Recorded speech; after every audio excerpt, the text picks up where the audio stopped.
রোদটা ভালোই গরম। বিশ্ববিদ্যালয়ের ক্যাম্পাসে একটা অলস আলো ছড়িয়ে আছে। পারভেজ আর তার দুই বন্ধু রশিদ আর জামাল তাদের প্রতিদিনের মতো বিকেলের নাস্তা খাচ্ছে। ক্যাম্পাসের গেটের বাইরে তাদের প্রিয় দোকান থেকে মোচমোচে সোনালী সমোসা কিনেছে তারা। হাসি ঠাট্টা মজা করে একে অপরকে খোঁচা দিচ্ছে। তাদের এই আড্ডাটা নিত্যদিনের। জীবনটা বেশ ভালোই লাগছিল। ইয়াকবনের প্রাণ শক্তিতে ভরপুর। তারা কেউই জানতো না এই সাধারণ দুপুরটা একটা ভয়ানক দিকে মোড় নিতে চলেছে।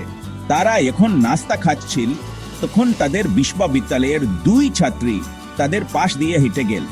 মেয়েরা তাদের দিকে একবার তাকালো, কিন্তু তাদের মুখের ভাব বোঝা গেল না। পারভেজ আড্ডায় মগ্ন মেয়েদের সেই তাকানোটা লক্ষ্যই করলো না। রশিদের একটা জোক শুনে সে হাসতেই থাকলো। বুঝতেই পারলো না হে চুপচাপ একটা ভুল বোঝাবুঝি তৈরি হচ্ছে। মেয়েরা নিজেদের মধ্যে ফিসফিস করে কথা বলতে বলতে চলে গেল। তাদের মুখে এখন রাগ আর বিরক্তের ছাপ দাগ। পরদিন পারভেজ আর তার বন্ধুরা প্রভোস্টের অফিসে ডাক পেল। হতা এই ডাকের কারণ বুঝতে না পেরে তাদের মুখে বিস্ময়। কত্তর মুখের কড়া স্বভাবের প্রভোস্ট তাদের সব ঘটনা খুলে বললেন। আগের দিনের দুই ছাত্রী তাদের বিরুদ্ধে হয়রানির অভিযোগ করেছে। মেয়েরা ভেবেছে পারভেজ আর তার বন্ধুরা তাদের ডেকে হাসছিল। তারা অস্বস্তি বোধ করেছে এবং ভয় পেয়েছে, মনে করেছে ছেলেরা তাদের নিয়ে মজা করছে। পারভেজ আর তার বন্ধুরা তথা তারা বোঝানোর চেষ্টা করলো তারা মেয়েদের দেখেনি, তাদের অসম্মান করার কোনো ইচ্ছাই ছিল না। কিন্তু কারো কানে তাদের কথা গেল না। অভিযোগটা ভারী হয় তাদের উপর ঝুলে রইল। তাদের আনন্দময় জীবনে কালো ছায়া পড়ল। বিশ্ববিদ্যালয়ে অভিযোগগুলোকে গুরুত্ব সহকারে নীল ঘটনা তদন্ত শুরু করল। সাক্ষীদের ডাকা হলো, জবানবন্দি নেওয়া হলো। ক্যাম্পাসের পরিবেশটা উত্তেজনা আর সন্দেহে ভরে গেল। পারভেজ আর তার বন্ধুরা সামাজিকভাবে এক করে হয়ে গেল। অপ্রমাণিত অভিযোগে তাদের সুনাম কলঙ্কিত হলো। তারা নির্দোষ বলে দাবি করলেও সত্যিটা হয়ে গেল। বিশ্ববিদ্যালয়ে তাদের সুনাম রক্ষা করতে এবং সকল ছাত্রছাত্রীর নিরাপত্তা নিশ্চিত করতে কঠোর অবস্থান নিল।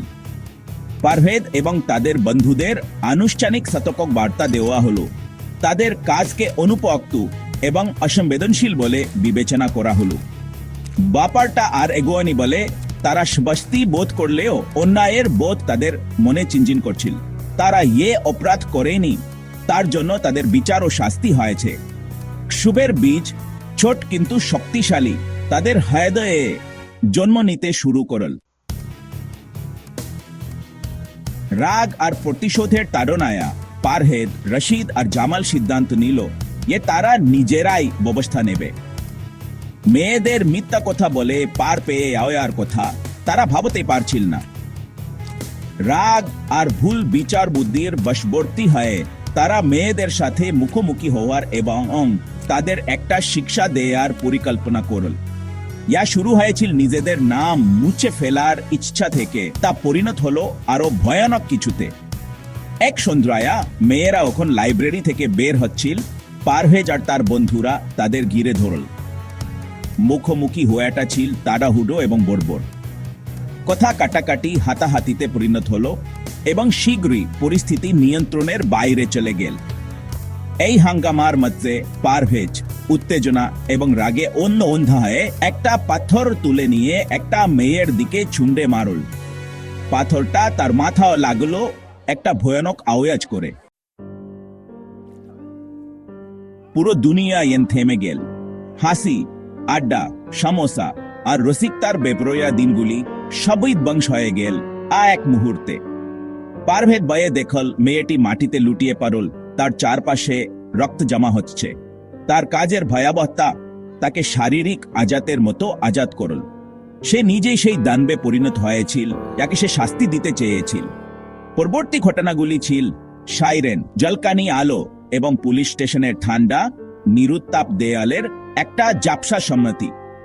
পারভেজের বিরুদ্ধে হামলা এবং অনিচ্ছাকৃত হত্যার অভিযোগ আনা হলো।